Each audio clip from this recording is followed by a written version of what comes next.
Lottery ഭാഗ്യമുള്ള 7 നക്ഷത്രക്കാർ. ഭാഗ്യം എല്ലാവർക്കും ഇഷ്ടമുള്ളൊരു വാക്ക് അല്ലേ? ഭാഗ്യം പല വഴിക്ക് നമുക്ക് വരാം. ഒരു വഴിക്ക് നമ്മൾ പോവുക, ഒരു വസ്തു കളഞ്ഞു കിട്ടി, സ്വർണ്ണമായിരിക്കാം അല്ലെങ്കിൽ ആഭരണങ്ങളായിരിക്കാം, അങ്ങനെ എന്തും ആയിക്കോട്ടെ, അത് കളഞ്ഞു കിട്ടിയ ഒരു ഭാഗ്യം. അടിക്കത്തില്ല എന്ന് കരുതിയ ഒരു ലോട്ടറി അടിക്കാം, ചിട്ടി അപ്രതീക്ഷിതമായിട്ട് കിട്ടാം, കിട്ടാ കടങ്ങൾ നമുക്ക് കിട്ടാം.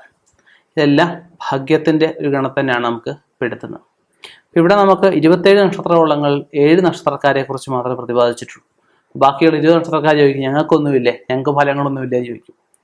നിങ്ങൾക്കും ഉണ്ടാവാം. ഇതിൽ 27 നക്ഷത്രവും 9 ഗ്രഹങ്ങളും 12 കൂറുകൾ അല്ലെ 12 രാശികൾ ഒക്കെ ബേസ്ഡായിട്ടാണ് നമ്മൾ ഈ ഫലങ്ങളെ ഇവിടെ പറയുന്നത്. ഇതിൽ ഗുണമുള്ളവരും ദോഷമുള്ളവരും 2 വിഭാഗക്കാരും ഉണ്ട്, സമ്മിശ്രമായിട്ടുള്ളവരും ഉണ്ട്. ദോഷമായിട്ടുള്ളവർ ദോഷം പരിഹരിക്കാനുള്ള മാർഗങ്ങൾ ചെയ്യുക, ഗുണമായിട്ട് നിൽക്കുന്നൊരു ഗുണം വർദ്ധിച്ചു വരാൻ വേണ്ടുന്ന വഴിപാടുകളും പ്രാർത്ഥനാ രീതികളും ഒക്കെ ചെയ്ത് മുന്നോട്ട് പോവുക.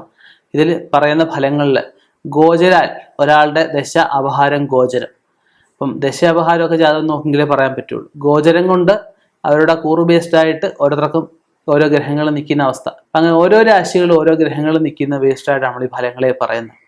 ഇതിൽ മാറ്റങ്ങളുണ്ടാകാം അവരുടെ ജാതകസ്ഥിതി അനുസരിച്ച്. അപ്പം അതിന് കൂടുതലായിട്ട് അറിയണമെന്നുണ്ടെങ്കിൽ ജാതകം കൂടി പരിശോധിക്കേണ്ടതാണ്. അപ്പോൾ ആ നാളുകളിലേക്ക്, ലോട്ടറി ഭാഗ്യമുള്ള നാളുകളിലേക്ക് ഒന്ന് കടക്കാം.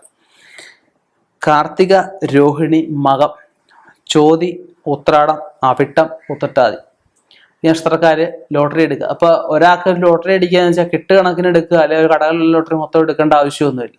ഒരാൾക്കൊരു ഭാഗ്യമുണ്ട്, ഒരു ലോട്ടറി എടുത്താൽ മതി. അപ്പം ഭാഗ്യദോഷമുള്ള ജാതകമാണെങ്കിൽ പരിഹാരം ചെയ്തതിന് ശേഷം മാത്രം എടുത്തുകൊണ്ട് കഥയുള്ളൂ. കൂടെ തന്നെ ദശാപഹാരം കൂടെ ഗുണകരമാണോ എന്ന് നോക്കണം. എല്ലാ വഴിയും തുറന്നിരുന്നെങ്കിലേ നമുക്കൊരു ഇത് വരത്തുള്ളൂ. ഇപ്പം മഴക്കാലം വരിക, ഉദാഹരണം പറയുക, മഴക്കാലത്ത് വെള്ളം വരണമെങ്കിൽ എന്ത് വേണം? ആ വെള്ളം പോകേണ്ട പാതകളെല്ലാം അഴുക്ക് കയറി അടഞ്ഞിരുന്നാൽ പറ്റുമോ? അഴുക്കുകൾ, തടസ്സങ്ങൾ നീക്കി മുന്നോട്ട് പോവുക.